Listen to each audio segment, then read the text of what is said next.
Chicago has always had two skylines. The one you see, with Willis Tower and the Merchandise Mart, steel and glass reaching toward heaven. And the one history almost missed includes Bronzeville's proud boulevards and Hyde Park's shaded streets, where black families quietly built empires. The Great Migration did not just move people north, it moved ambition, the kind that survived the Depression, rewrote the rules of American business, and produced a media mogul who literally changed the world. These are not overnight success stories. These are dynasties, forged in Chicago's brutal winds and turned into rocket fuel. Today, we are counting down the 10 richest black families in Chicago.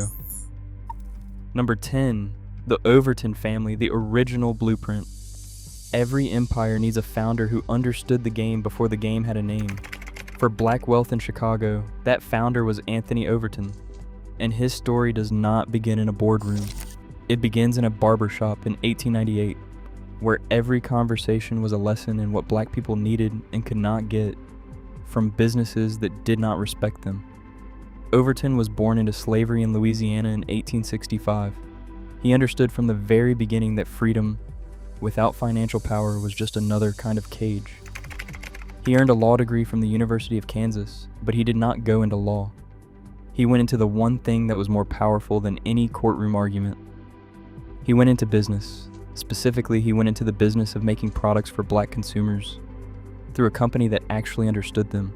He founded the Overton Hygienic Manufacturing Company in Kansas City before making one of the most important geographic decisions in the history of black American wealth. He moved to Chicago in 1911. The city was becoming the destination point for the Great Migration, a tidal wave of black ambition pouring north from the Jim Crow South. Overton saw the concentrated market forming in real time, and he positioned himself at the center of it. His company produced cosmetics, baking powder, and flavor extracts, but the products were never the point. The point was vertical integration. He controlled the manufacturing, the distribution, the advertising, and eventually the financing. That last piece was the crown jewel. In 1922, Overton founded the Douglas National Bank, the first nationally chartered black-owned bank in the entire northern United States. At its peak, the bank held over 40,000 depositors and assets exceeding $1 million. For a black institution operating in the 1920s, those numbers were nothing short of extraordinary. He used the bank's capital to fund his own enterprises and extend credit to other black businesses that white-owned banks flatly refused to serve.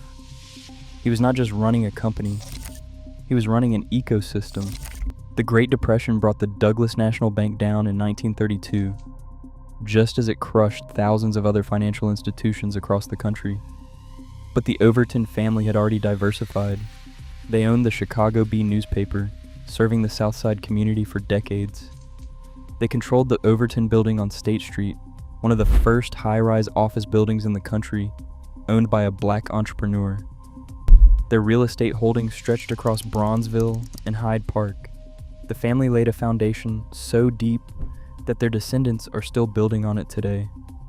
The Overton family did not just create a business, they created the blueprint. Every black business dynasty in Chicago that came after them was reading from a playbook the Overtons wrote first. Number 9, the Travis family. Real estate written in blood and brick.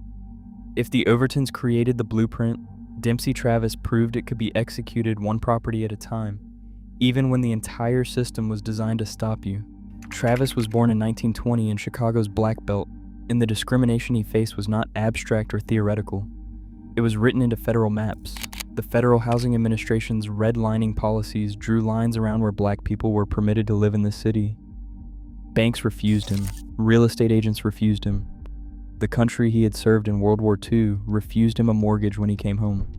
So Dempsey Travis did what every great wealth builder does when the front door is locked. He found another way in. He started Travis Realty Company in 1949 with $500, operating from a desk in his mother's basement on the south side. His early strategy was surgical. He identified properties in transitioning neighborhoods where white owners were desperate to sell, but black buyers could not access traditional financing. Travis stepped into that gap. He purchased those properties and created pathways to ownership for black families that the banking system had deliberately blocked. By the 1960s, Travis had graduated from residential sales into commercial development. He understood a distinction that separates smart wealth from great wealth. Residential real estate builds individual fortunes. Commercial real estate builds institutional power. His company developed apartment complexes across the South Side, office buildings in black business districts, and retail properties that gave black-owned businesses a physical home in Chicago.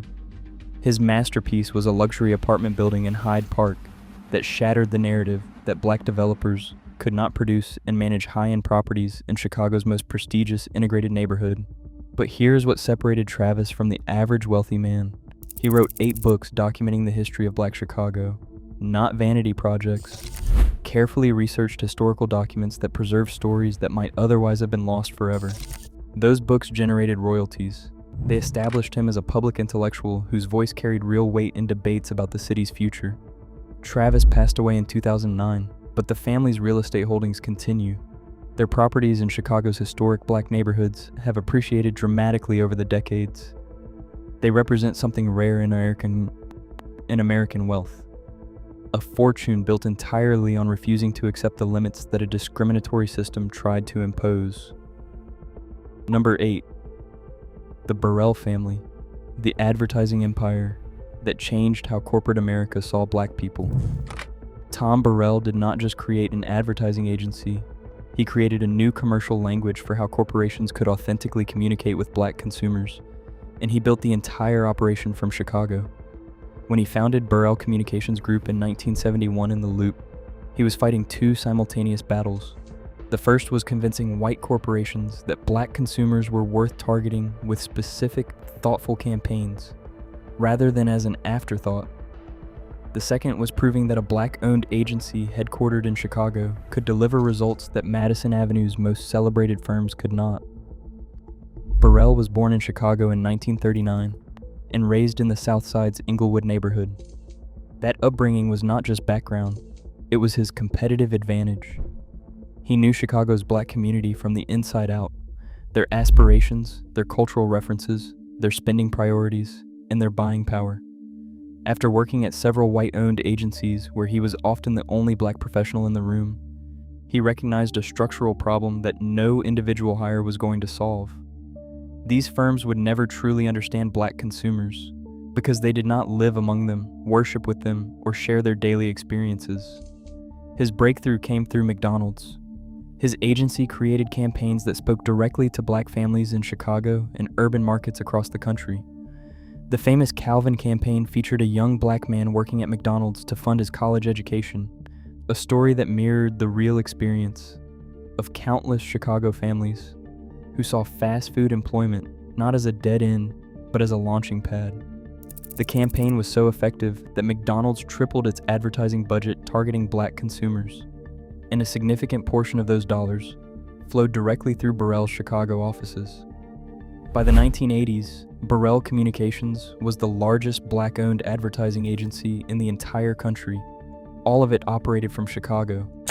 The client list read like a Fortune 500 index: Coca-Cola, Ford, and Procter & Gamble. The agency's Michigan Avenue offices became a landmark of black professional success in the city's business community. Their campaigns did not just sell products, they shifted cultural narratives and launched careers. The research division produced studies on black consumer behavior that corporate America still references today. Tom Burrell's daughter, Faye Ferguson, continued the family's leadership of the agency as it expanded into digital marketing and entertainment partnerships. The family's wealth extends beyond the agency into substantial real estate holdings throughout Chicago, particularly in the South Loop and Hyde Park. What Burrell built was not just a business, it was proof of concept that authentic black storytelling, rooted in a city like Chicago, is not a niche play. It is a billion-dollar opportunity. Number 7. The Gardner Family, manufacturing giants of the South Side. When Edward Gardner founded Soft Sheen Products in 1964, he did not just launch a hair care company, he industrialized an entire sector of black beauty. From a converted garage on Chicago's South Side, Edward and his wife, Betty Ann, started with $500 and an ambition that had no ceiling: Their goal was to build something that could compete with any company in the world, anywhere in the world, without ever leaving Chicago. That commitment to the city was absolute, and it was not accidental. When the company grew, the Gardners did not follow the suburban migration pattern that had already hollowed out parts of Chicago's black business district. They doubled down. They constructed a massive manufacturing facility at 87th and the Dan Ryan Expressway, creating hundreds of jobs for Southside residents. The corporate headquarters went into Chicago's historic black business corridor. The Research and Development Center drew chemists and biochemists from Chicago State University and the University of Illinois at Chicago. Every decision was a reinvestment in the community that was making their success possible. The company's growth was explosive, but never reckless. By 1979, Sheen had become the largest black-owned hair care manufacturer in the country, with annual revenues crossing $50 million.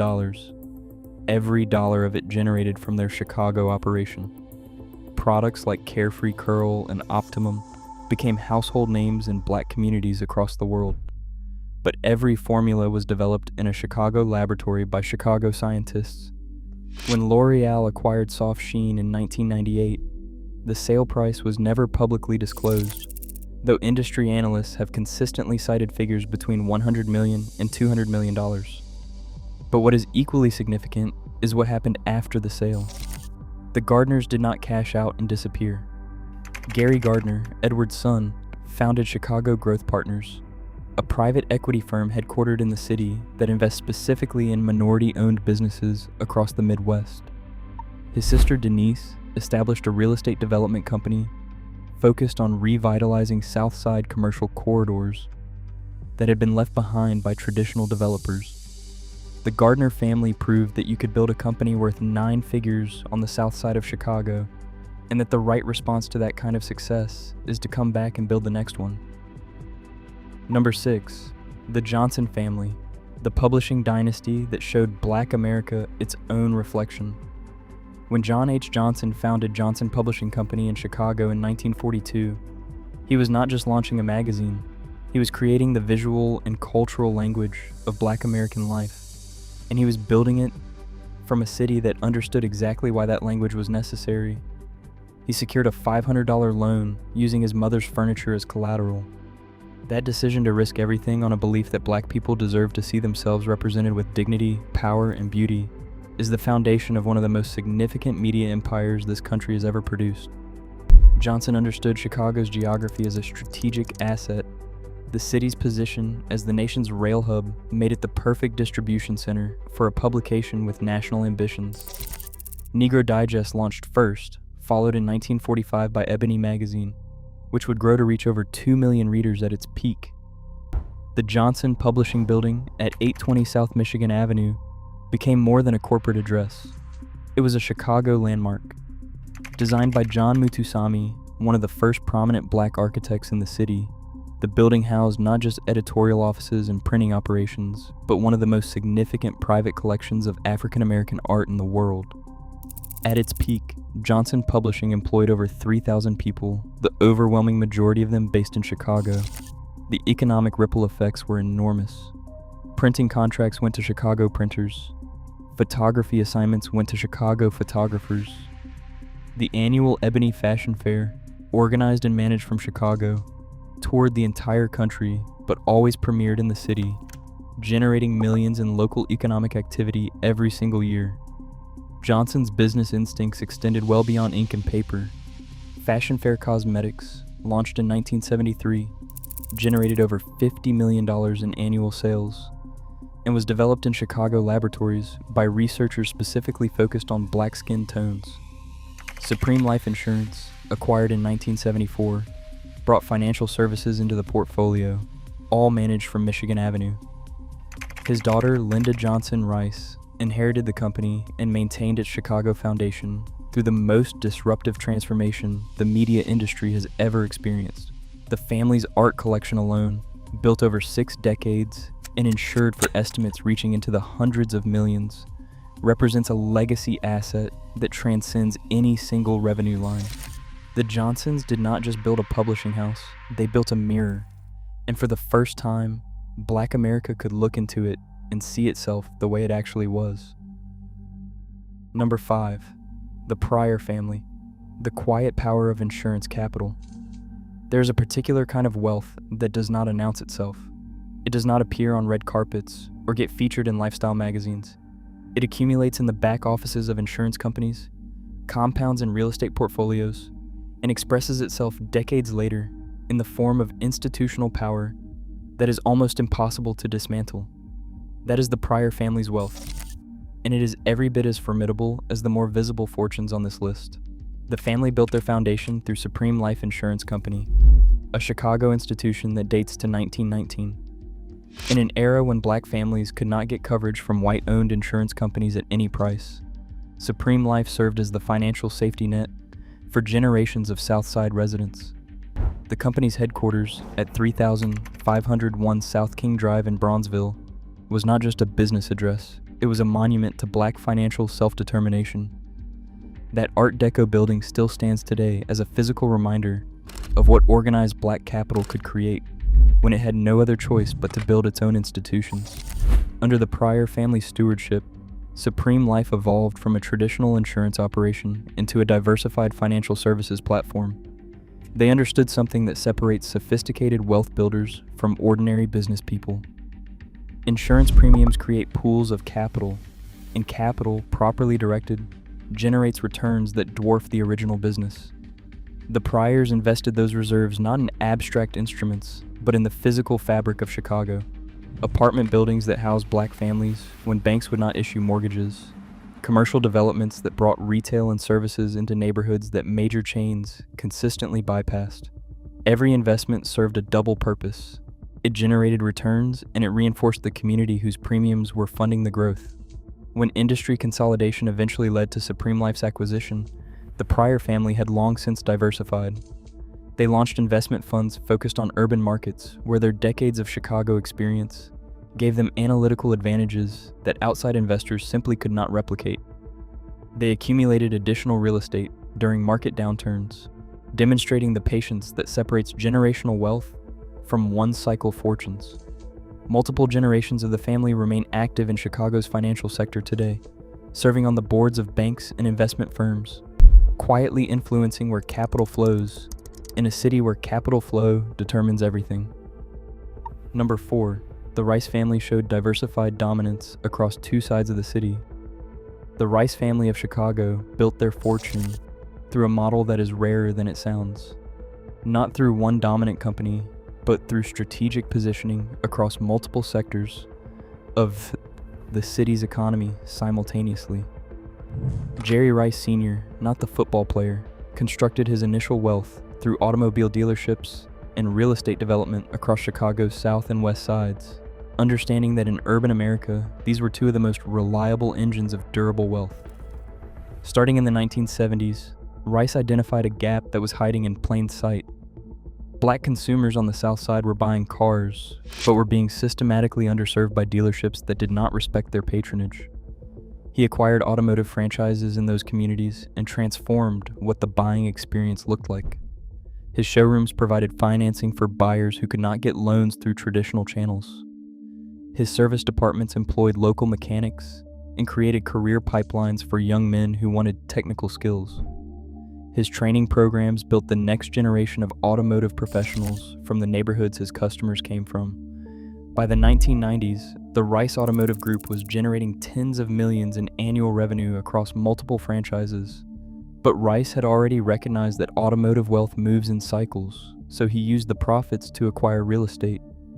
He built shopping centers anchored by his own dealerships, then expanded them to include complementary retail and services.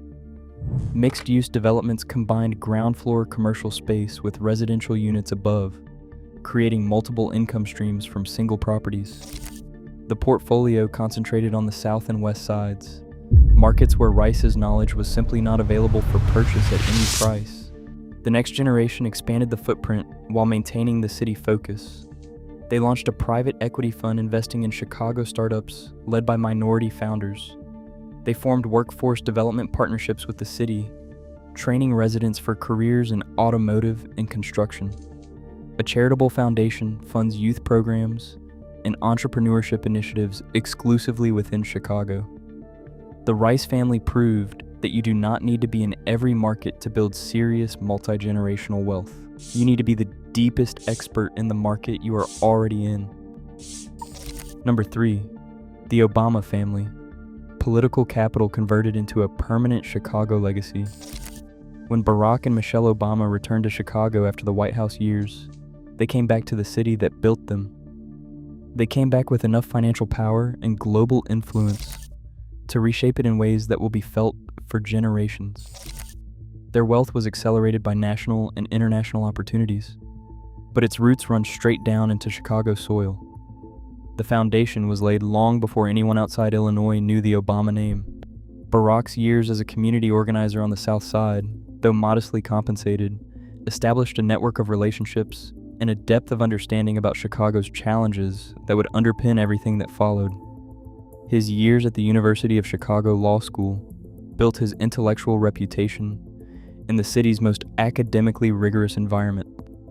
Michelle's career trajectory from Sidley Austin, one of Chicago's most prestigious law firms, to the University of Chicago, where she rose to vice president for community and external affairs at the medical center, embedded the family deeply into the city's institutional power structure. Their Kenwood home, purchased for $1.65 million in 2005, is more than real estate. It is a statement of permanence, a 6,400 square foot historic mansion in a neighborhood that has housed Chicago's black elite for generations. Despite maintaining residences in Washington and on Martha's Vineyard, they have held on to that Chicago property because they understand that where you plant your roots matters as much as how high you grow. The Presidential Center, under construction in Jackson Park on the south side, represents a multi-$100 million investment that will transform that part of the city for the next century. Projected to generate over $3 billion in economic impact during its first decade of operation, the center will create thousands of jobs and bring hundreds of thousands of visitors annually into a part of Chicago that has been underinvested for too long. Their production company, Higher Ground, while national in scope, has consistently committed to telling Chicago stories with Chicago talent. Their philanthropic footprint in the city includes sustained support for violence prevention, youth development, and educational access on the south and west sides. The Obamas built their wealth through book deals worth over $60 million combined, speaking engagements, and a Netflix deal reportedly valued at over $100 million. But the city that made them possible will always be the city they are most committed to elevating. Number 2, the Jordan family, a brand built in Chicago that now circles the planet. Michael Jordan's relationship with Chicago is not simply the story of a basketball player who won 6 championships. It is the story of a brand forged in one city that went on to generate more than $2 billion in personal wealth for its creator, with Chicago embedded in every single dollar of it. Jordan's Bulls championships from 1991 to 1998 did something beyond winning basketball games. They generated an estimated $5 billion in economic impact for Chicago through tourism, merchandise, hotel bookings, restaurant revenue, and a global repositioning of the city's identity. Every championship parade down Michigan Avenue was a revenue event. Every playoff run filled hotel rooms from O'Hare to the South Loop. Jordan did not just play basketball in Chicago, he turned Chicago into a destination. His restaurant, Michael Jordan's Steakhouse, positioned strategically on North Michigan Avenue, demonstrates the sophistication of his Chicago business thinking. This is not a celebrity vanity project operating on name recognition alone. It competes at the highest level of Chicago's brutally competitive fine dining market, employing dozens of the city's culinary professionals and generating millions annually. The location on the Magnificent Mile guarantees a dual customer base, tourists seeking a connection to Jordan's legacy, and locals celebrating milestones who want an experience worthy of the occasion. Jordan's Highland Park estate, the legendary 56,000 square foot compound featuring 9 bedrooms, 19 bathrooms, a regulation basketball court, and a garage capable of housing dozens of vehicles, was built in 1995 at the peak of his Chicago dominance. The property's long time on the market has been widely discussed, but it represents something important.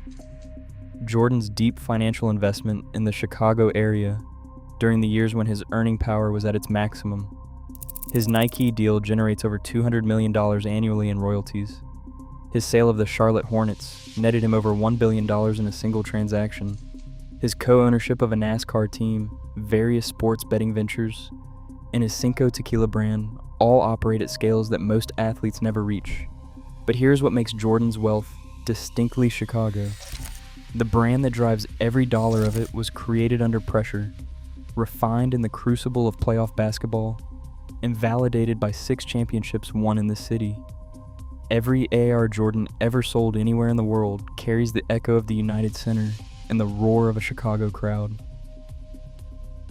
Number 1. The Winfrey family, a media empire built from a West Loop studio that changed the entire world. We have arrived at the top, and the truth is, there was never any real competition for this spot, because what Oprah Winfrey built in Chicago is not just the largest fortune accumulated by a black woman in American history. It is a business model so revolutionary that it permanently altered how the entire media industry understood the relationship between talent, ownership, and wealth. Oprah arrived in Chicago in 1984 to host a morning talk show on WLS-TV called AM Chicago. The show was last in its time slot in the ratings. Within 4 months, she had flipped it to number 1. That turnaround was not a lucky streak.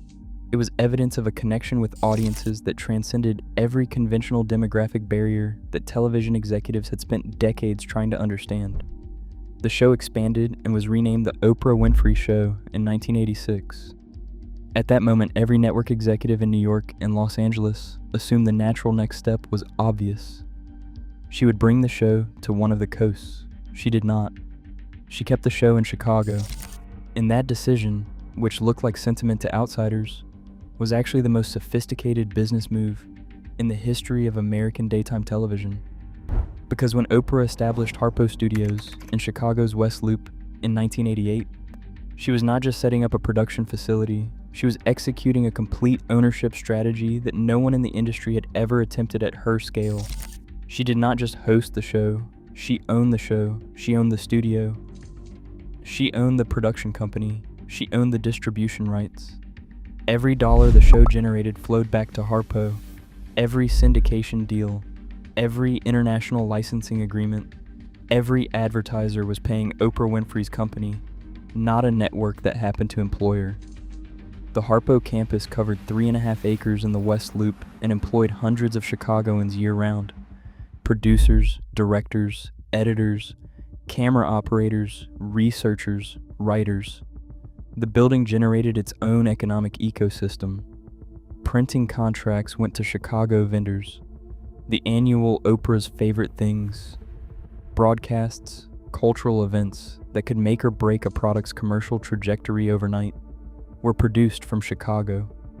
Tourism studies estimated that the Oprah Winfrey Show alone generated over $1 billion for Chicago's economy across the run of the program. Audience members traveled from every country in the world specifically to attend a taping, filling hotels and restaurants and retail stores for days before and after each visit. Fashion fair cosmetics, already in the Johnson publishing portfolio, was a category that Oprah understood intimately. When she featured beauty products, the sales impact was instantaneous and massive. When she endorsed books through her book club, publishers reprinted millions of copies within days. The commercial power she wielded from that West Loop studio was unlike anything television had seen. It was not just an influence, it was a market-moving force operating at a scale that most corporations never achieve.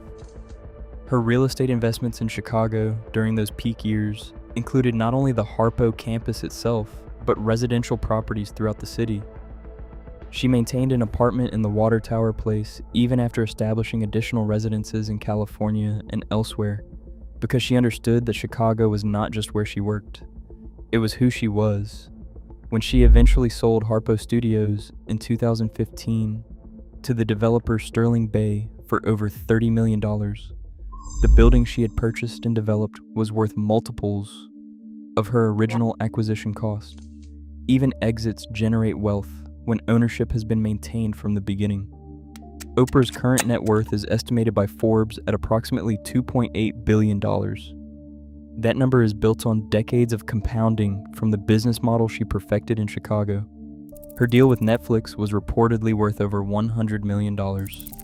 Her speaking fees exceed $400,000 per appearance. Her equity stake in Weight Watchers generated hundreds of millions of dollars at its peak. Her Montecito estate in California, purchased for $50 million in 2001, is now valued at well over $100 million. All of it traces back to the fundamental strategic insight she implemented in a West Loop studio in 1988. Own what you create. That insight did not emerge from a business school classroom. It emerged from a black woman in Chicago who watched enough other people get rich off her talent to understand that the only way to capture full value was to own the asset. Every streaming deal in the history of modern media, every production company founded by a creative talent seeking ownership, every podcaster retaining their masters, every creator building equity instead of just collecting a check. They are all operating on the model Oprah Winfrey built and proved in Chicago. From the cosmetics manufacturer who decided the South Side of Chicago was the best headquarters in the world, to the publisher who gave Black America a mirror, to the advertising family that taught corporations how to authentically reach Black consumers, to the woman who turned a talk show into a $2 billion empire. These families transformed a city from the inside out. They did not wait for inclusion. They built their own institutions. They did not wait for credit. They compounded their returns. And they did not just get wealthy in Chicago. They made Chicago wealthier because they were in it. If these stories reshaped how you think about what Black wealth in America can look like, hit that subscribe button right now.